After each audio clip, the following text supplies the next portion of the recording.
Hello and welcome to this video. On this video, I'm going to be going through the 10 essential Stanley Clarke albums. These are the albums that I have in my collection that I would go to. The 10, if I could only have 10 Stanley Clarke albums, these are the ones I would go to. I've just pulled them out now, and I think this is pretty representative of the greatness of Stanley Clarke. So should we just kick straight in with this one? So at number 10, I felt that we need to represent Stanley's double bass playing as well as his electric bass playing. His double bass playing is as astonishing as his electric bass playing. He became well known when he was pulled at a very young age, around about the age of 20, 21, into Stanley Clarke's first Return to Forever, making 2 albums, the aforementioned Return to Forever on ECM Records, and they moved over to Polydor Records and they made Light as a Feather. Now, out of those 2 albums, in terms of the compositions, my favourite of those 2 is Light as a Feather. In terms of the production, it's the ECM one. Now, the ECM one I find a little bit noodly. I know it seems like an absolute classic. I think the Light as a Feather contains more of the classic Return to Forever tunes. Most notably, that would be, well, the 3 tunes I love off that would be probably Spain, 500 Miles High, and maybe Captain Marvel. Now, all those 3 are contained on this album, which is the first one I can pull out. This is an album that Compact Jazz, which was created by Polydor Records as a compilation series. I've got quite a few of these, and I've listened to this more than many Chick Corea albums because it's got such a great selection of tunes on it. I will just go through it. It opens up with Captain Marvel, which is off Light as a Feather. The lineup on that was Chick Corea, the late great Joe Farrell, Stanley Clarke on bass, of course, Ayotu Morihira on drums and percussion, Flora Purin on vocals. We also get Captain Senor Mouse, which is off the first Return to Forever album. More about that in a bit. We also get Stanley Clarke cropping up on Armando's Rumba, which is taking from the My Spanish Heart album by Stanley Clarke. Then we get 500 Miles High. That's followed up by Love Castle, which is also from is also from My Spanish Heart with Stanley Clarke on there. We then get Vulcan Worlds off the second Return to Forever album, Where Have I Known You Before? More of that in a minute.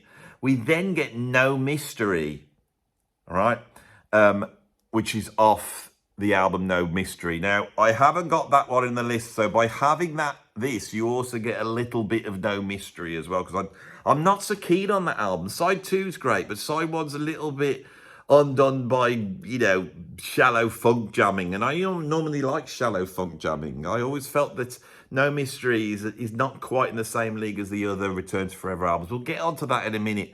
And then it finishes up with Spain. And so basically, Stanley Clarke is on every single one of these tracks. And that would be a great album for you to get at number 10, right? These are the essential albums if you could pick that up for cheap or something like that. Now, Stanley Clarke, in recent times, I don't know if he's ditched the Scientology. I believe he has. And coinciding with that has been a spate of incredible albums. For the last 10 years or so, he has been putting out the best fusion albums. He also did an album before that called Virtue, which was like a sort of jazz rock supergroup. I haven't got that album, but that's a great album. This album I've got here was actually recorded over 30 years ago, but it's a favourite of mine. It's a live album, and it's Stanley Clarke live at the Greek. A great album and a great lineup. We've got Larry Carlton on guitar, Billy Cobham on drums, Najee on tenor, soprano and alto saxophones and flute, and Darren Johnson on keyboards. They do stuff like All Blues, Goodbye Pork Hat, which has been a live favourite for Stanley for so many years. School Days. They even do Stratus by Billy Cobham. That's a great album. It's playing double bass and electric bass on it, and that is a great album by Stanley. But from now on, we're entering into absolute classics. So at number 8, I have this one. Right? So Stanley Clarke becomes a legend in the 1970s. He becomes a legend because no one's ever heard him play the bass like that. He's slapping, he's playing at extreme speeds, and he's got sort of a ability to improvise endlessly on the bass. His phrasing is wonderful. I love, taking away the fact it's bass, I love Stanley Clarke's soloing approach. I always enjoy it very much. He makes a run of absolutely classic fusion albums. They're the ones we need to talk about. That's why this video exists. And then, after School Days, which is a huge hit, he starts to go towards the disco end. Albums like Modern Man and stuff like that. I'm not so keen on those albums. In 1980, which is, I believe, when this came out, he went a little bit back to the old way of doing things with this. And he put a group together for this, which was an absolutely fantastic group, which has got, and I believe there's an insert in here. You've still got it? There's the group. And so you can see we've got Stanley Clarke there. We have the great Simon Phillips there, looking very fresh-faced. Also on this album, we have got two other guys. Now, they're great on it, but I wish I could remember who they are, because I can't. And I can't for the life of me find out. Anyway, here we go.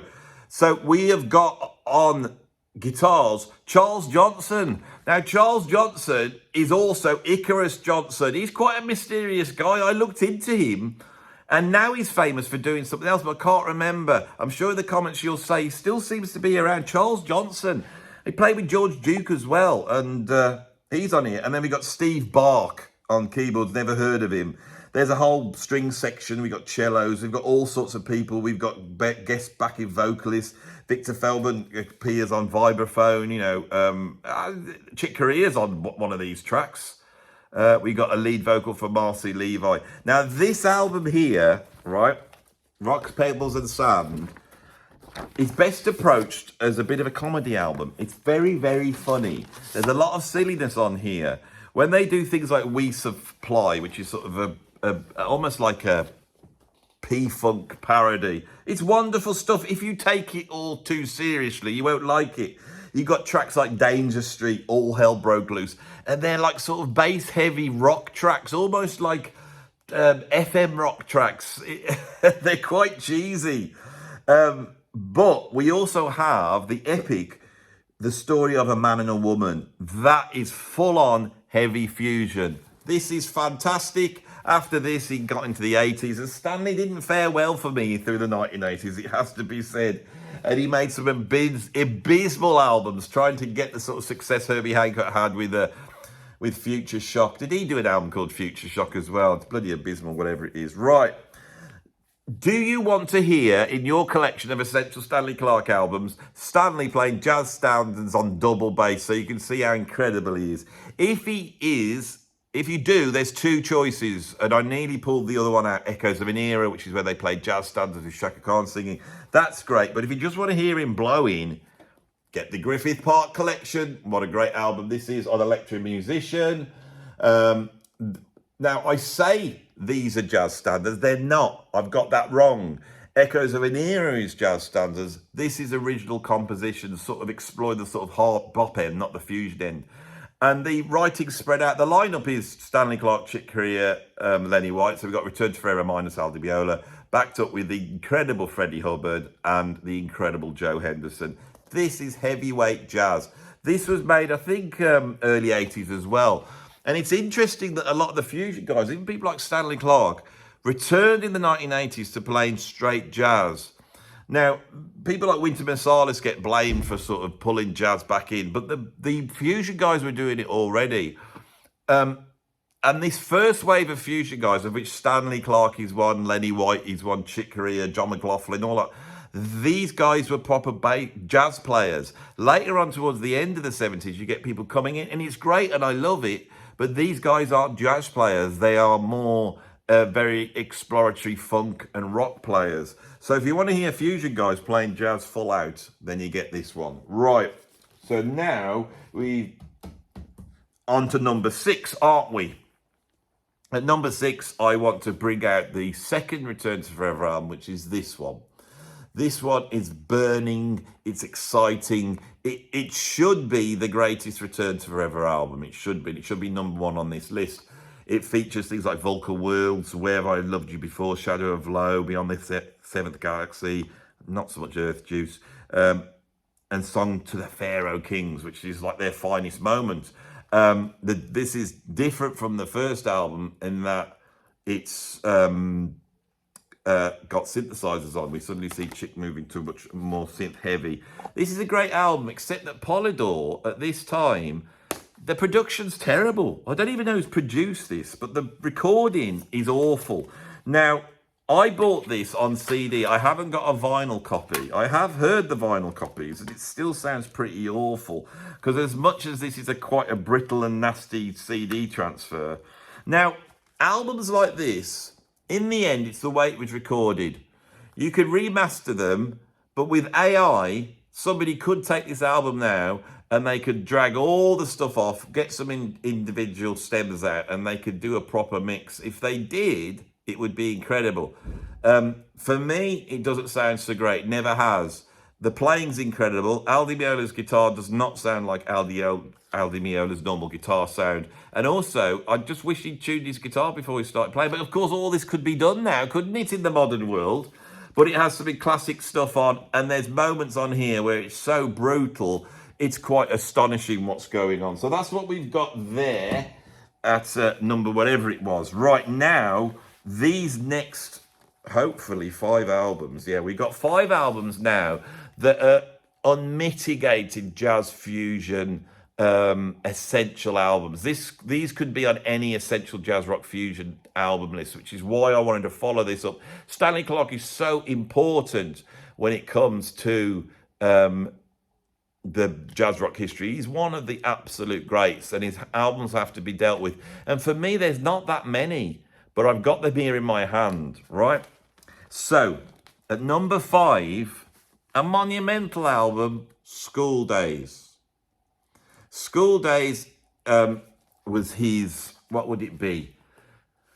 Well, his first album was while he was with the acoustic Return to Forever, and it was called Children Forever. And it's almost like a third album in that, by that group. It's basically the Return to Forever people. I think they might have a different saxophone player. I can't remember. I don't like Children Forever that much. It's okay. Don't like it. It's a bit noodly, a bit not. Stanley Clarke's not really a solo artist. He's trying to find his way. He's doing what he thinks he should do. Then he makes his second solo album, which is called Stanley Clarke, which is a masterpiece. Then Journey to Love, and then this one. So this is the 4th one. As he is moving through, he is going from that sort of heavy, out there, proggy fusion sound, which the Mavish and Orchestra Return Forever were exploring in the early 70s, and moving more and more to an accessible, more disco-ified version of jazz rock. This is the last great example of that virtuoso proggy jazz rock, but with the commerciality coming in. This album sold a lot of records. It sold a lot of records because of the title track, which is called School Days. And it has him playing a sort of riff on bass, which is incredible. And it's such a great track. And then he really blows on it. The lineup on here is absolutely wonderful. We've got Dave Sanchez playing keyboards. We've got the incredible Ray Gomez, or as he's labelled here, Ray Gomez, one of the great guitarists of the fusion period. And Ray is here, he's just burning. He's as important to the success of this track as Stanley. And then Jerry Brown on drums, playing some incredible stuff. We then go into the much more quiet afternoon, which is absolutely beautiful. We've got Steve Gadd on drums, Dave Sanchez on Mini Moog synthesizer. I love that track, absolutely incredible track. Listen to Gadd, it's a masterclass of quiet and yet virtuoso drumming. He seems to just bring in these very individualistic beats and he layers them. He seems to be almost like he's overdubbing them, although he's playing it all at the same time. Jerry Brown jumps back on the kit for the dancer, which is the same as the School Days lineup with Milton Holland added. And that's a very funky fusiony track. Great, there's some a great piccolo bass guitar solo on there by Stanley. Absolutely wonderful. Side 2 is quite accessible, but it's wonderful. Classic jazz rock. Turn it over and we get heavier, and we get the classic Desert Song, which shows Stanley Clarke pairing up with John McLaughlin, with Milton Holland playing the congas. Beautiful acoustic, sort of Shakti-esque.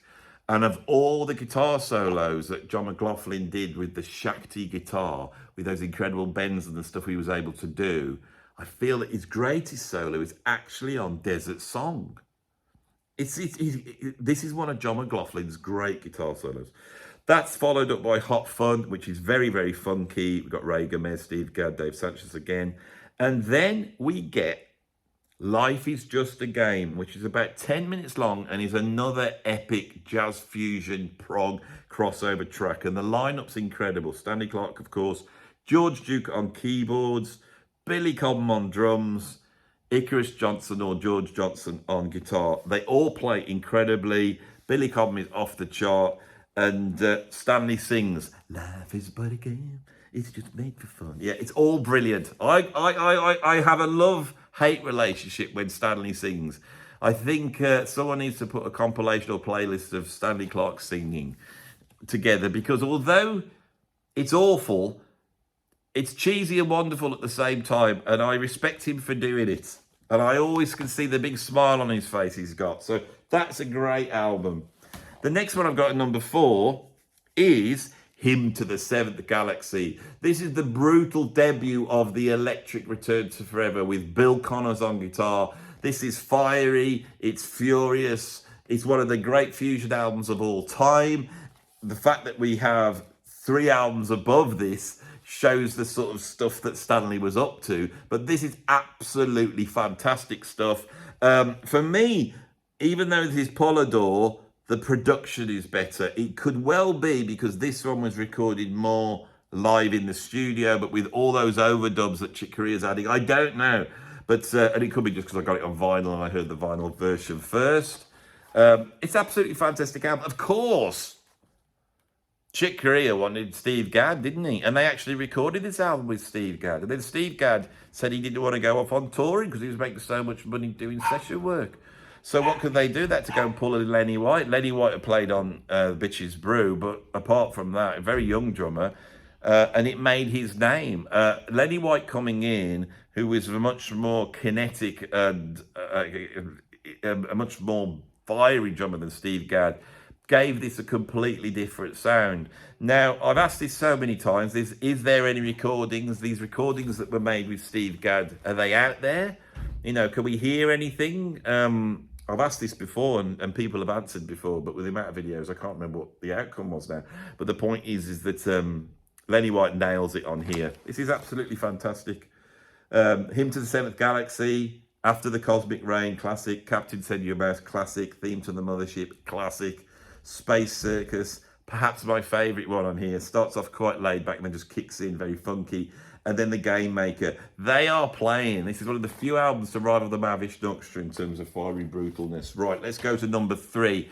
At number 3, I have the monumental Journey to Love. One of the greatest fusion albums ever made. I always miss it out, you know. This is just brilliant. Look at Stanley there sat in his window.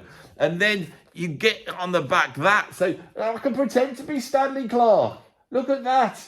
And I love an album where you can do this, go walking around, you know, hello there, my name's Stanley Clarke, you want me to play some really fast bass with my massive hands? You know, so it's wonderful stuff. This is brilliant. The lineup's incredible. What can I say? Just go, if you haven't never heard this, this is somewhere between the just sublime brilliance of his second album, Stanley Clarke, which obviously is going to be figuring on this list as in the top 3, and the more commercial but yet still jazz rockiness of School Days before he goes off. This is somewhere in the middle. It's just wonderful. Silly Putty. Right? Silly Putty. Who's the lineup on this? It's really hard to work the lineup on this out. I imagine, because I don't think they've listed the lineup here on the back, I think it's Jeff Beck on guitar. Is it on Silly Putty? It's not, is it?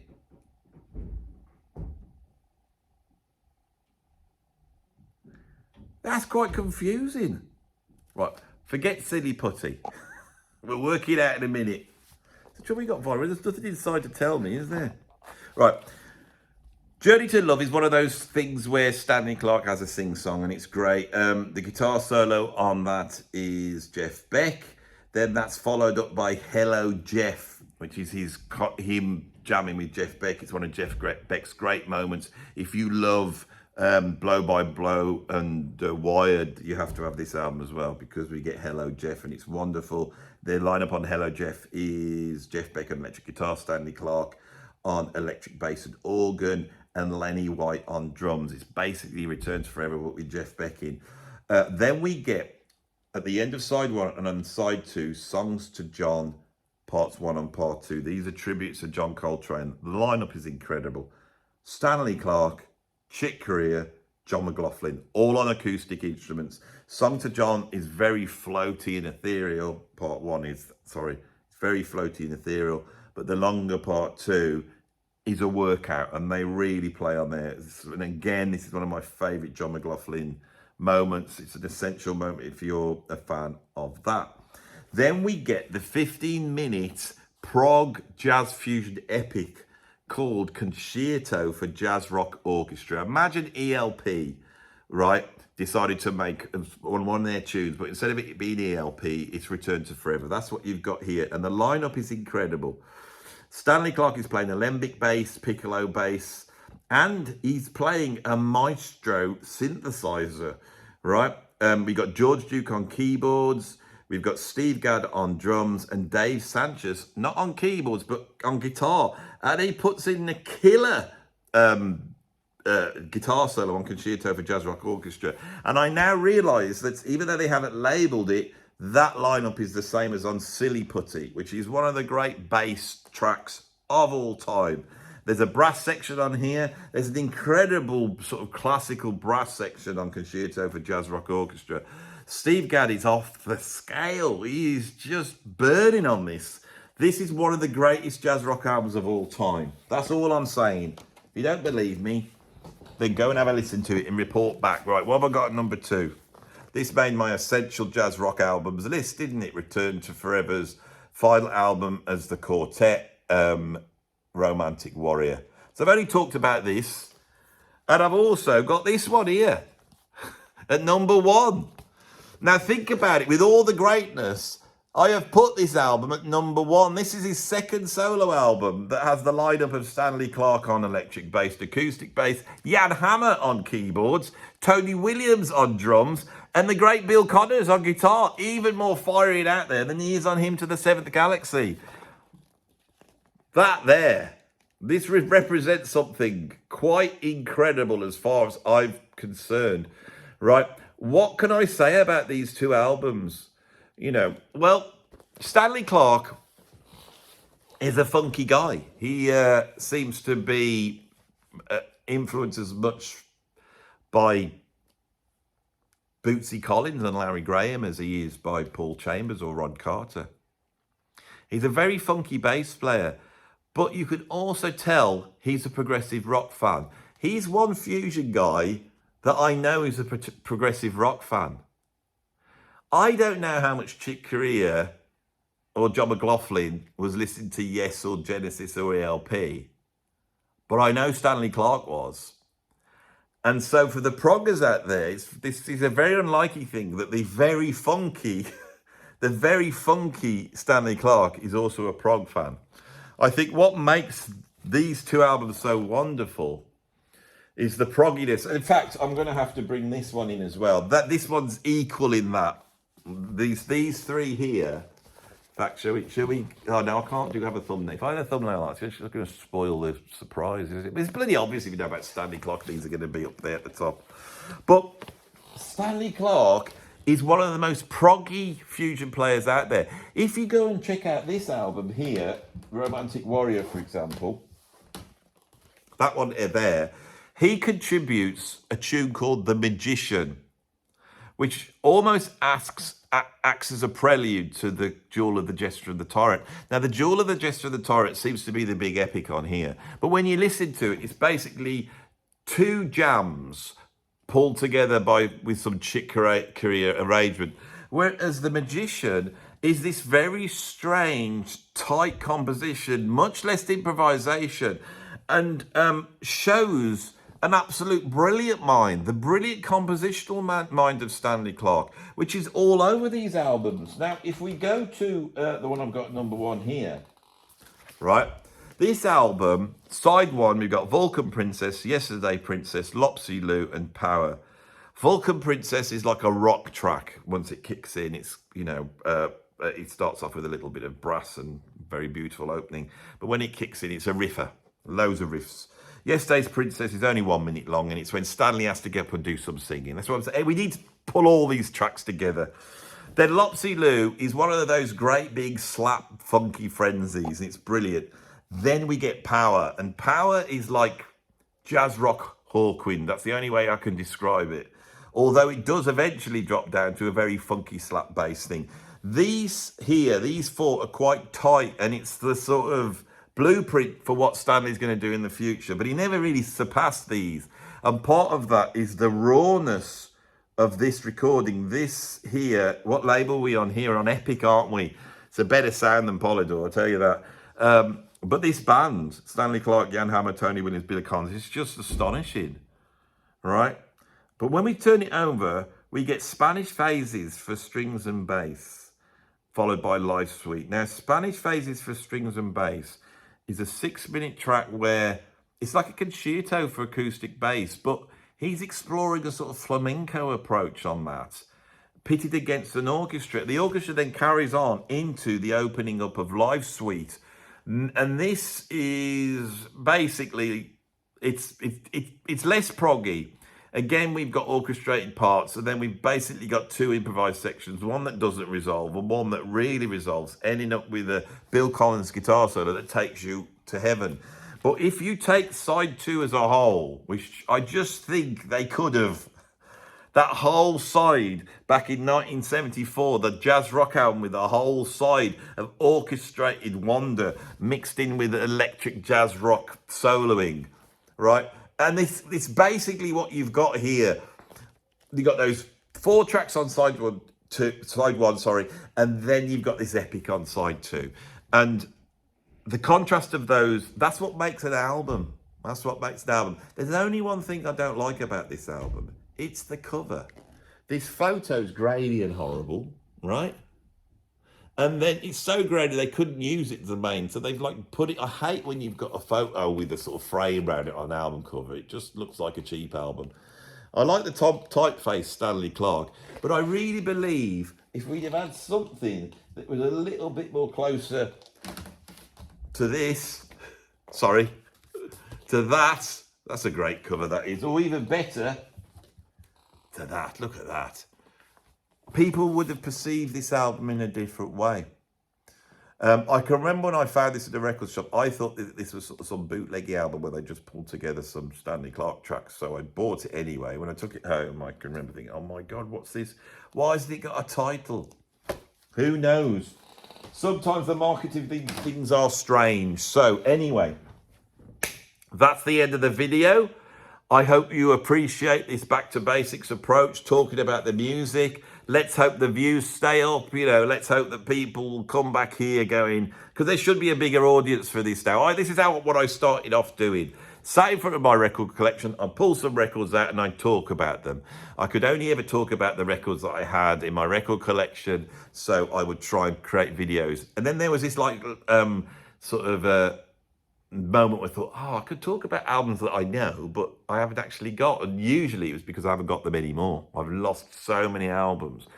And I started to do that. And that took me off. I had to edit it and do all that type of stuff. And then it becomes a little bit, I don't know. I would have said something different if I was working off just my memory. Holding the albums in my hand, I feel rejuvenated doing this. And hopefully the bigger audience are going to come back and go, I like Andy, because he doesn't really know what he's talking about. I don't. I am reacting to the albums. I'm like, you know, you've come around my house, we're having a listening session. I wish I could put them on and play them, and not have YouTube shutting me down. That would be the best. You get that if you go over to my Patreon, though. I have a Patreon down below, and I'm doing a radio show now as well, where I spend an hour and a half going through my record collection, playing all sorts of music. If you want to discover some of the treasures from the 1970s and the 80s and all that bit, then go over and become a patron. You'll have to pay, a monthly fee, but you're going to get like a lot of radio shows, plus around about 1,000 different videos, like articles, albums, comedy things, all sorts of different stuff there. So if you want to become a patron, go and support me over there. That would be great. If you want to buy me a coffee, as they say in the trade, the YouTube trade, I have a link to my PayPal tip jar down below. You can become a member here, where you get access to my videos as soon as they come out. You don't have to wait for them to be premiered, and also every now and then, and you will get these more and more once I get back on track, because I've been really having to work like the clappers to try and keep up with this channel, but I think I've got things structured so these videos should be able to come out a little bit better, which will allow me to create members only videos, which would be absolutely great.